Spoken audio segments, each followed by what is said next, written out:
Kanino kami pupunta? No?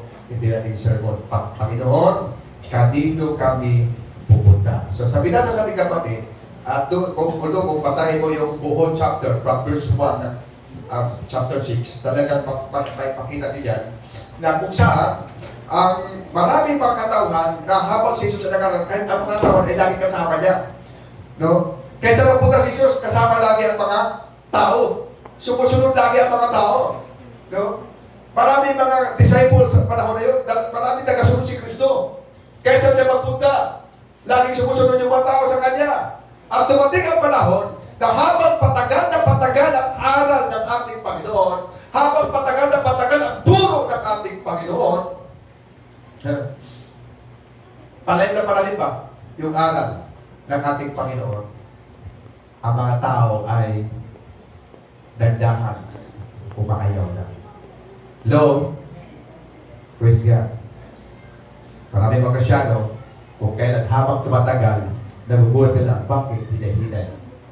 No? Hinay-hinay. Pero pinagkukutan ang Bible, no? Bakit niya doon sinabi ng verse o chapter na to? No? Marinig ko ulit. Narinig ito ng kanyang mga daga at marami sa kanila ang nagsabi, mabigat na panlita ito. Sino ang makatanggap dito? Gulat sila. Kasi panalit na panalit yung araw ni Jesus. Ha? Mula sa basic hanggang doon sa pinaka-banalig na. Nahirapan sila unawain.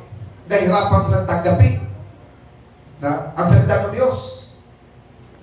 Kaya narinig ito ng kanyang mga alagad at marami sa kanila nagsabi, mabigat na pananalita ito. Sino ang makatanggap dito? Sabi nila. Mismo yung mga disciples ng Panginoon. Sino kaya? Kahit walang nagsabi kay Jesus, ang sabi ng Bible, alam niya na nagbubulungan ang kanyang mga alagad tungkol dito. Kaya sinabi niya, dahil ba rito'y tatalikuran na ninyo ako, gaano pa kaya kung makita ninyong umakyat ang anak ng tao papunta sa dati niyang kinaroon? Ang Espiritu na nagbibigay buhay, hindi ito magkagawa ng laman. No? Ang Espiritu na nagbibigay buhay, hindi ito magagawa ng laman. Ang mga salitang sinabi ko sa inyo ay Espiritu at ito ang nagbibigay buhay. Ngunit may ilan sa inyo hindi sumampalataya. May ilan sa inyo na hindi sumampalataya. Sino kausap ni Jesus? Sino kausap ni Jesus? Mga disipulo. Hello? Mga tagasunod ni Kristo. Kaya sa church, meron sa church na may mga hindi sumampalataya, hindi sumusunod, hindi nakinig. No wonder. No? At ito yung mga tao na hindi sumampalataya, ito yung mga tao umalis. Hindi na sumama kay Jesus. Ito yung mga tao tumalikod. Ito yung mga tao hindi nakinig sa mensahe ng Panginoon. Sa aral ni Lord, ayaw na makinig. Nag-rebuild din na sila, hindi namin kaya. Ano ba yan? Posible yan. Hindi na maunawaan yung aral ng ating Panginoon. Ang gusto kasi nila, yung laging ayahay ba? Yung laging kain lang. Kung balikan mo, ibabaan mo yung verse chapter na yan, kung babaan mo yung mga verses na yan, na kung saan, si Jesus ay napapakain ng mga libo-libo mga tao. Gusto ng mga tao na makita lagi nila si Jesus na lagi mayroong himala. Hello? Nagpapakita ng himala lagi. At isang business, nakita nila si Jesus na doon sa isang lugar sa Boron. Sabi niya, Panginoon, nandito ka lang pala. Kanina pa kami nagkarap sa iyo. Ano sabi ni Jesus? Alam ko, hindi niyo ako hinahanap para sa karya ng Diyos. Hinahanap niyo ako dahil sa pagkain, dahil sa mga himala.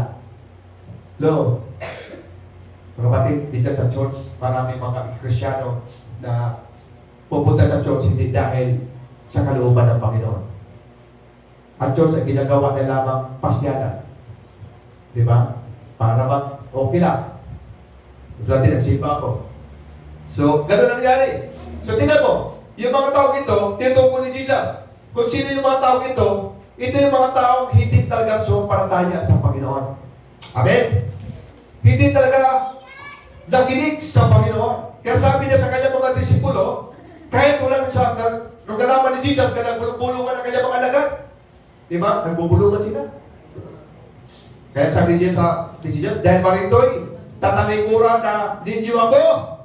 No, gaano pa kaya kung makita ninyo umakyat ang anak ng tao papunta sa dati niyang kinaroonan. Ang Espiritu ang nagbibigay buhay, hindi ito magawa ng laman. Ang mga salitang sinabi ko sa inyo ay Espiritu at ito ang nagbibigay buhay. Ngunit may ilan sa inyong hindi sumasampalataya. Wow! Grabe! May ilan sa inyo! Sabi ni Jesus. So, tinoko ni Jesus yung mga disciples. Ang mga disipulo. Yung mga sumusunod sa kanya lagi kung saan si Jesus. Nandoon yung mga tauhan. Libong-libong mga tao sumusunod kay Jesus. Kahit saan sa magpunta, sinusundan siya lagi.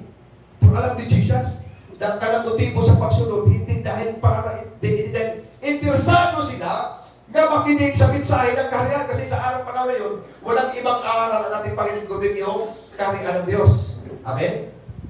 At pero alam ng Panginoon, na hindi sila interesado sa aral tungkol sa kaharian ng Diyos. Alam ng Panginoon na interesado lang ang mga tao ito sa mga himala. Gusto lang na makita ng himala lagi. Nagpapakita si Lord ng himala. Diba? Yung 5 tinapay. 5 tinapay ba yun? 5 tinapay ay dami. Yung 2 isda, dami. Gusto na lagi makita. Si Jesus nagpapagaling ng mga bulag. Nagpapagaling ng mga lumpo. Nagpapagaling ng mga may sakit. Yun ang gusto na makita. Nangalungkot, ibig sa church, ibig sa mga Kristiyano na matagal na. Yun ang gusto na lang makita. Ayaw nila paturuan ang salita ng Diyos. Amen? Na kapag na-put out sila sa salita ng Diyos, tumatalikod na. Hindi na magsimba. Nasasaktan. Ayaw magpaturo. Ayaw magpakorek sa tama at mali. So ito nangyari. Hindi na matanggap yung aral ng Panginoong Hesus. Hindi na matanggap yung sinabi ng Panginoon sa salita ni Jesus. Kaya dahil hindi na matanggap, unti-unting umaalis. Hindi na sumasama ang mga katawhan. Unti-unting hinay-hinay na umaalis. Hinay-hinay na tumatalikod ang mga tao. Sino na natitira sa harapan ni Jesus? Ang mga disipulo. Yung mga disipulo na naiwan. Iyanong nasabi ni Jesus, no? Ano sabi niya? Ngunit may ilan sa inyo hindi sumampalataya. Alam na ni Jesus, buwan pa nung una kung sino-sino ang hindi nanalig sa Kanya. Alam na ni Jesus. Alam ni Jesus kung sino yung mga taong tunay na sumampalataya sa Kanya. Amen? Hello? Praise God. Alam ni Jesus yung mga motibo ng mga katawan na to. Hindi na kaya kayain ng Panginoon. Amen? Nakita ni Lord yung puso natin. Why? Kung bakit nandito tayo? Hindi dahil sa reliyon. Nandito tayo sa Diyos. Bakit? Sapagkat meron tayo tunay na relasyon sa ating Panginoon. Pagpakat ng Diyos. Hallelujah! Woo! Praise God! Kaya ka nandito dahil meron kang tunay na relasyon kay Kristo. Alam ni Lord yun. Nakita ni Lord yun. Bakit hindi makita ni Pastor? Bakit hindi makita ni Brother Sister? Alam ni Lord kung ano ang puso mo. Bakit nandito ako? Nandito ako nagsimba. Alam ni Lord yun. Tulad na nakita ni Jesus sa mga katauhan sa panahon na nangaral siya. Pero sabi niya, ngunit may ilan sa inyo, di sumasampalataya. Alam ni Jesus, buhat pa nung una pa ka, sabi ng Bible, kung sino-sino ang hindi nanalig sa Kanya, at kung sino ang pagkakanulog sa Kanya. Alam ni Jesus kung sino ang magtaksyan sa Kanya, sino yung sa 12 disipulo, alam ni Jesus kung sino ang magtaksyan sa Kanya. Alam niya kung sino. Alam niya si Judas. Alam ni Panginoon kung sino yung mga taong tatalikod sa Kanya. Alam ni Lord kung sino yung magkanulog sa Kanya. Alam na ating Panginoon. Wala ibang katao, makanilo sa atong Panginoon. Amen? Sa ating Diyos. Pagpakat ng Panginoon. Praise God. Hallelujah. Alam ni Jesus, buhat ng una kung sino ang hindi nanalig sa Kanya at kung sino ang magkanulog sa Kanya. Inidugtog pa niya. Iyan ang dahilan. Kaya ito sinabi sa inyo na walang makakalapit sa akin malibang ito'y lubobin ng Ama. Walang ibang makalapit sa akin. Ibig sabihin, yung ating buhay, kung bakit tayo nakalapit sa Panginoon Jesus, dahil ito'y niloob ng Diyos na Ama. Amen. Mismo ang Diyos Ama ang naglapit sa atin sa kanyang anak. Kasi sa kanyang anak na doon ang buhay na walang hanggan. Kaya verse 66 ang sabi niya, mula doon, marami sa kanyang mga alagad. Tignan mo ha? Mula doon, marami sa kanyang mga alagad tumalikod at hindi na sumasabak sa kanya. Hindi lang yung 12 ang alagad ng ating Panginoon. Although yung 12, special, ano niya yun, na pinili. Pero hindi na. Kung baga, yung mga taong sumusunod sa kanya, mga taong sila po ay nagpapakita. Pero alam ng Panginoon, mula doon, marami sa kanya mga alagad. At tumalikod at hindi na sumama sa kanya. Kaya tinanong niya mga disciples. Verse 67, tinanong ni Jesus ang 12. At kayo, gusto rin ba ninyong umalis? Kayo, gusto ba ninyong umalis? Sumagot si Simon Peter. Si Pedro, ano sabi ni Pedro? Panginoon, kanino po kami pupunta? Na sa iyo ang mga salitang nagbibigay ng buhay na walang hanggan. Amen? Tinanong niya ang mga disciples, kayo, gusto rin ba ninyong tumalikod? Lo, kayo, gusto ba ninyong umalis? Bubiyak, kanako? Pero ano sagot ni Peter? Hello? Ano sagot ni Pedro? Panginoon, kanino pa po kami pupunta? Kanino kami pupunta? Nasa inyo ang mga salita nagbibigay ng buhay na walang hanggan. Wow, palakpakan din ang Panginoon. Praise the Lord! Hallelujah! Ikaw, kung ikaw ang tanongin ni Lord ngayon, kung kayo, nakakaupo ka, tanongin ka ni Lord, ikaw, gusto mo rin bang umalis? Hello, sabi mo sa katabi, ikaw, gusto mo bang umalis? Aalis ka din ba? Aalis ka din ba sa paglilingkod ni Lord? Hello? Aalis ka din ba sa paglilingkod sa Panginoon? Kaya no matter, sa ang person, hindi ako pintado. Kasi sabi ko nga, para sa akin, ang mga tunay na tupa ng Diyos manatiling sa kanyang kawan. Amen? Ang mga tupa, kasi, bisa kasi nakasanayan natin, na kapag pumasok sa church, ay membro na sila, Kristyano sila. Hindi lahat ng nasa loob ng simbahan ay Kristyano. Maniwala kayo. Hindi po na. Alam ni Lord kung sino ang kanyang mga anak. Tulad din sinabi niya.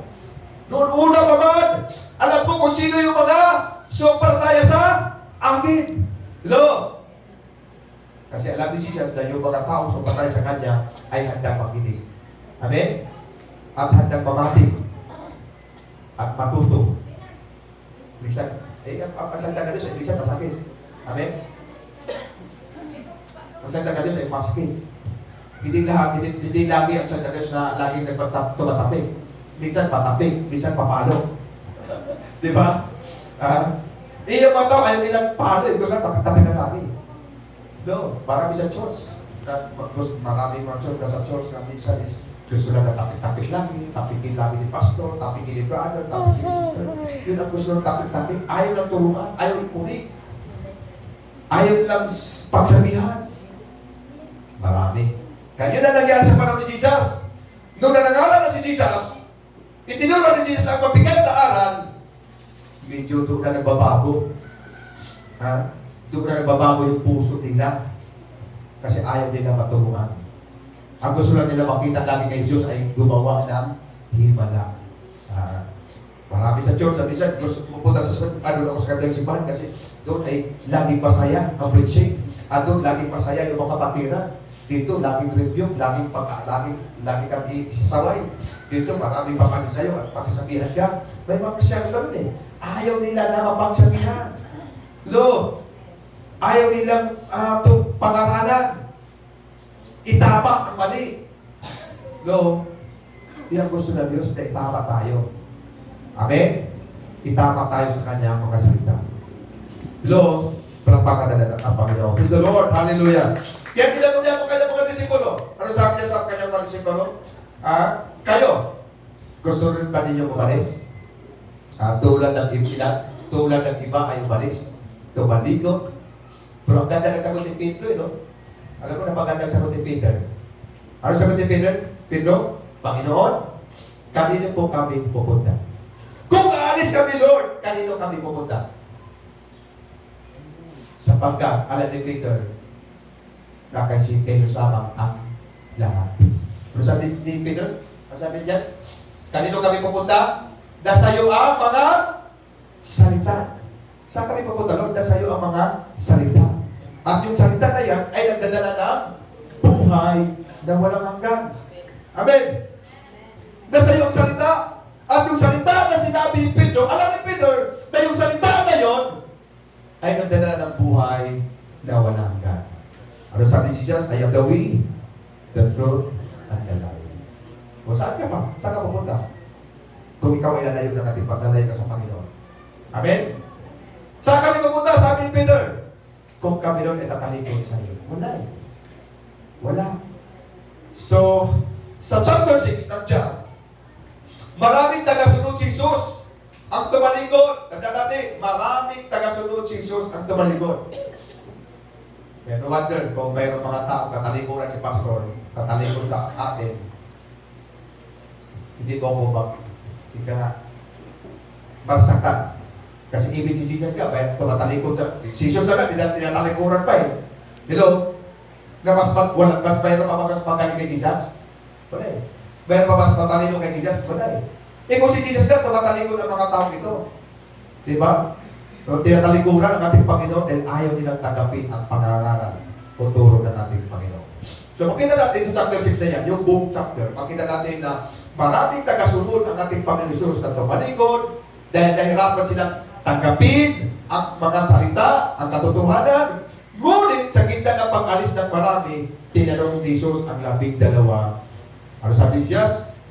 Kung aalis din sila. No, dito sumagot si Peter na mababasa natin, Panginoon, kanino kami pupunta? Mga kapatid, dating ang panahon na sa buhay natin na matatanong din tayo dito.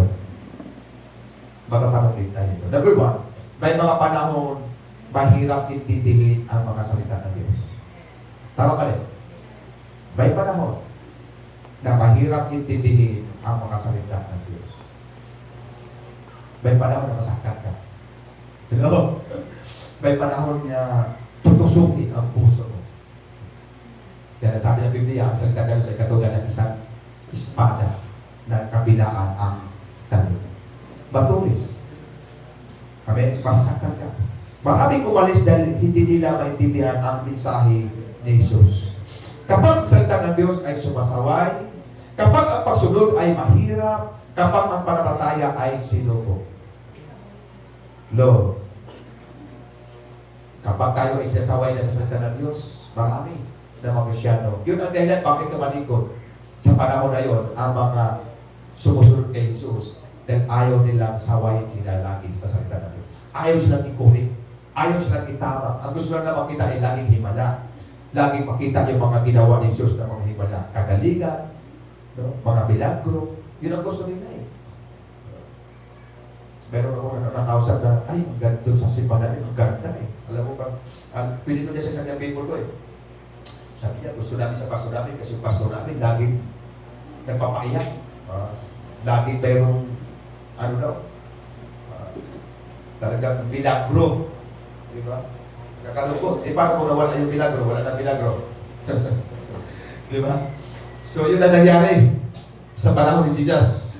No, kapag ang panahon, no, kapag ang pagsunod ay mahirap. Natin ang panahon mga puntuan na sa ating pagsunod ay maranasan natin yung mahirap na pagsunod. Kahirapan. Amen? May panahon na napakahirap. Ang hirap magsimba, di ba? Ang hirap mamati sa pulong sa Diyos. Ang hirap sumulong. Yes, dadaan ka dyan. Maniwala ka hindi. Amen? Sino pa hindi pa nakadaan?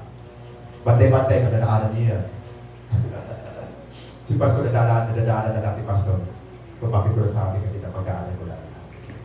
Lord, kapag ang pananampalataya ay sinubok, dahil panahon na susubukin ang iyong pananampalataya. Amen? Susubukin ang iyong pananampalataya sa Panginoon kung gaano katibay. O gain ka. Kaya kahapon na maganda rin sa kahapon no? Na kasiyahan ay hindi ang kamatagulan ay hindi lang puro ng kasiyahan kundi panahon ng pundasyon na habang bata pa ay may punta na sa iyo ang relasyon mo ay punta mo na sa Panginoon. No? Katotohanan, hindi lahat ng mahirap ay mali.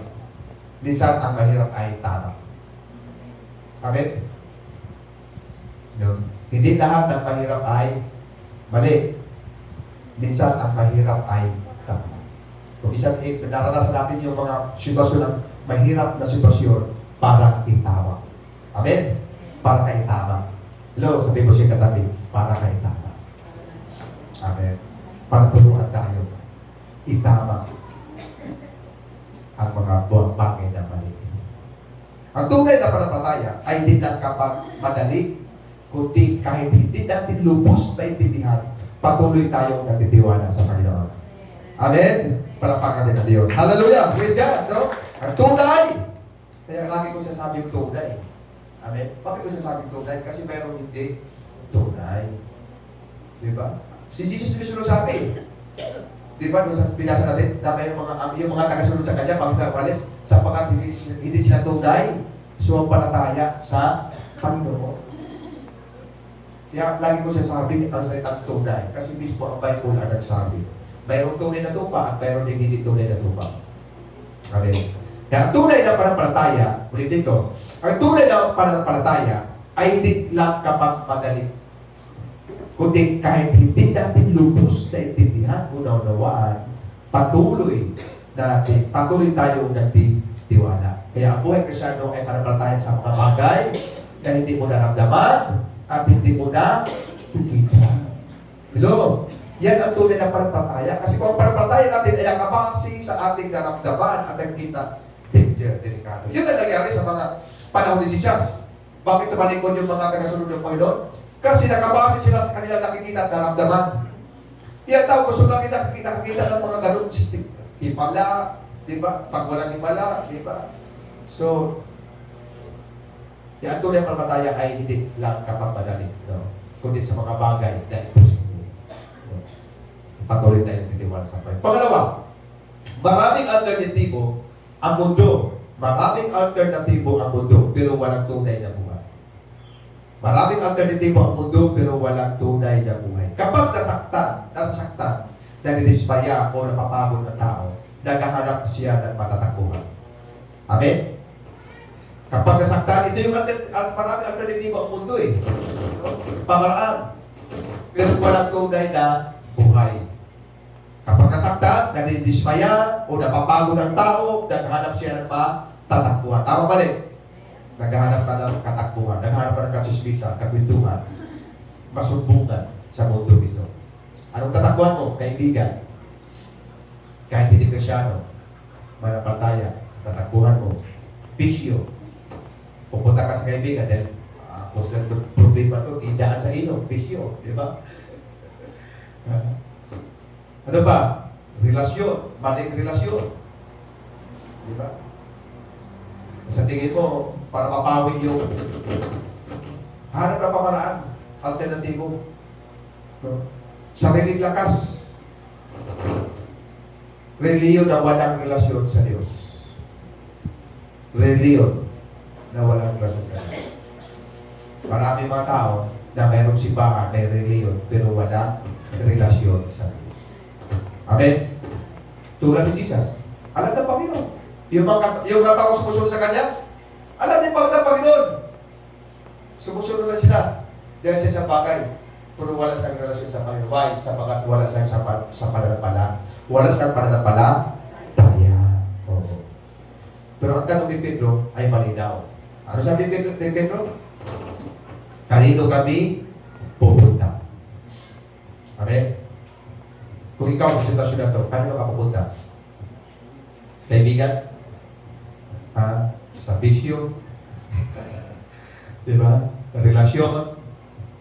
Sariling lakas? O reliyon na walang relasyon sa Diyos? Pero sabi ni Pedro, malinaw yung sabi ni Peter. Kanino kami pupunta?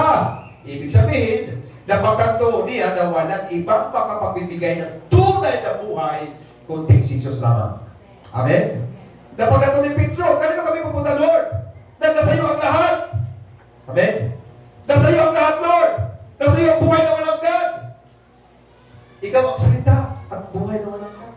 Nasa iyo ang lahat, kagalingan. Amen? Lo, kagalingan. Na kay Lord ang katugunan. Nasa iyo, sabi ni Jesus. Parang kanta yun, nasa iyo ang lahat. O, kanta yun eh. Kalimutan yung kanta niya. Di ba? Ibig sabihin, na pagkatuniyan na walang ibang magpagbibigay ng tunay na buhay, kundi ang ating Panginoong Jesus naman. Pangatlo, nasa kay Jesus ang mga salita ng buhay na walang hanggan. No? Na kay Jesus ang mga salita na kay Jesus ang mga salita ng buhay na walang hanggan. Hindi sinabi ni Pedro, no, ito, pansin nyo, hindi sinabi ni Pedro na may solusyon ka lang, may solusyon ka lang. Sinabi niya, ikaw ang buhay. Hindi na sinabi kay Jesus na may solusyon ka, Lord.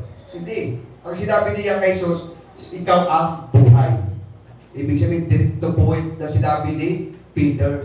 Hindi sinabi ni Peter na, Lord, nasa iyo ang solusyon. Hindi. Ikaw ang mayroong solusyon. Hindi. Ang sinabi niya, ikaw ang buhay.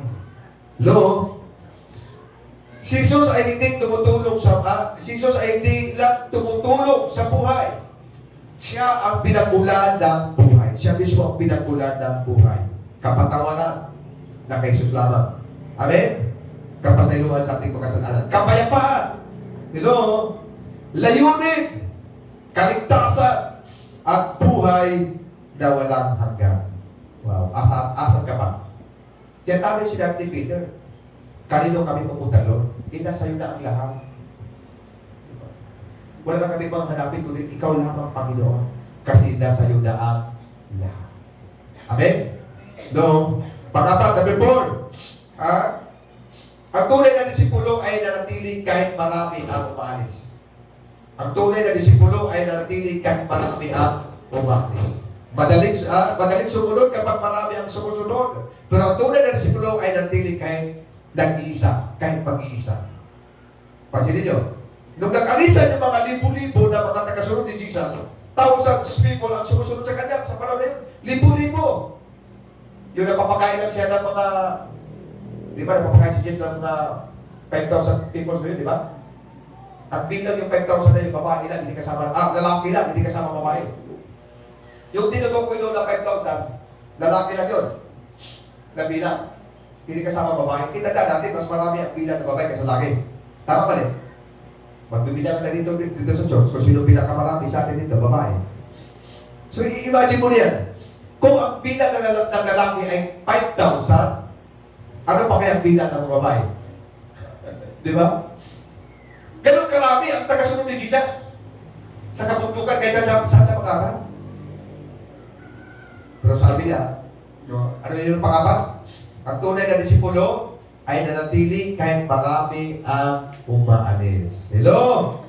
Kahit ikaw na lang nakaupo dyan, nakaupo sa upuan, hindi ka apiktado.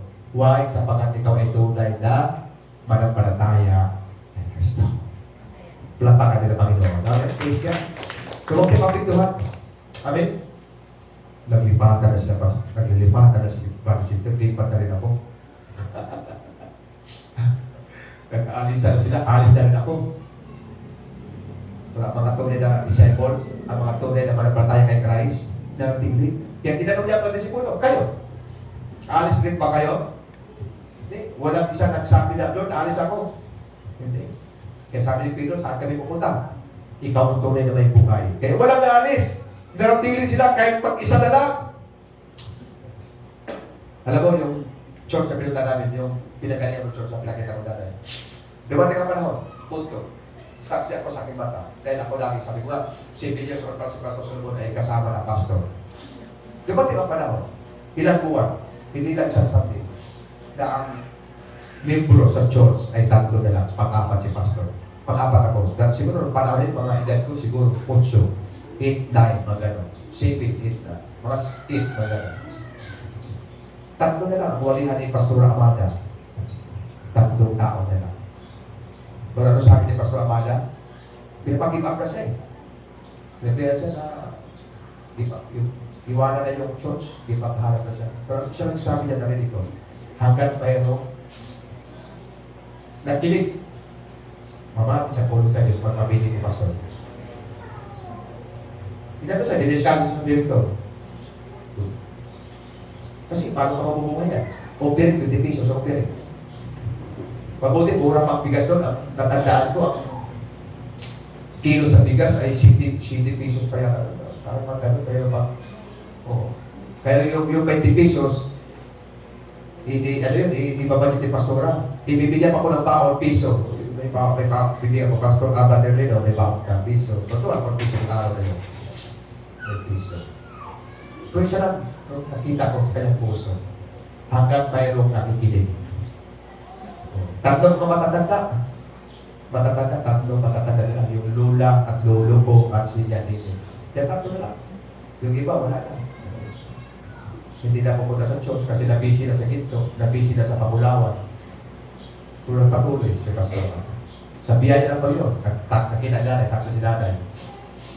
Yung bilang lang sa mga yun at sa mga bata, nasa 79. No? Lord, kaya hindi ako nawala ng pag-asa, hindi ako discourage na puno, hindi puno ako buwan. Naniwala ko na mga tunay manatili. At kung tunay silang tinawag at malabalay, babalik yun. Amen? Ang mga tunay na lupa, babalik yun. So kung hindi siya babalik, hindi siya lang ibig sabihin. So na sila ni Jesus. No? Isa lang ibig sabihin. Hindi ibig sabihin na nabautismuhan ay tunay. Hindi po. Maraming nabautismuhan ay hindi tunay. Tulad ni Bagos. Nagpabautismo siya, hindi para maging Krisyano, maging mananampalataya.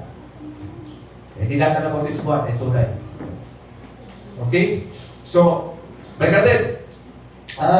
Madaling sumunod kapag marami ang sumusunod. Pero ang tunay na disipulo ay nanatili kahit mag-isa. Amen?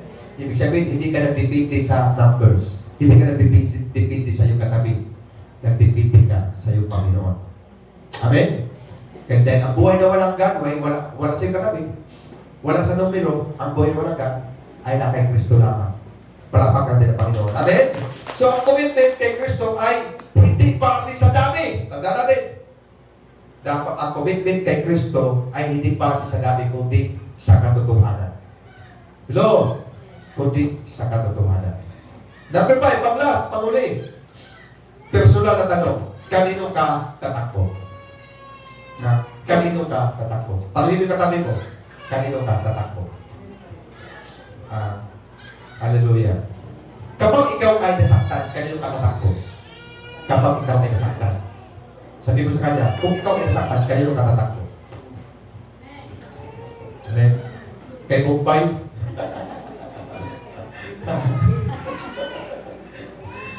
Kanino ka tatakbo? Kapag ikay nalilito, kanino ka tatakbo? Hello, kapag ikay nalilito. Lord, sino ba piliin ko sa kanila? Nalilito ka, Lord. Kaya Lord pa rin.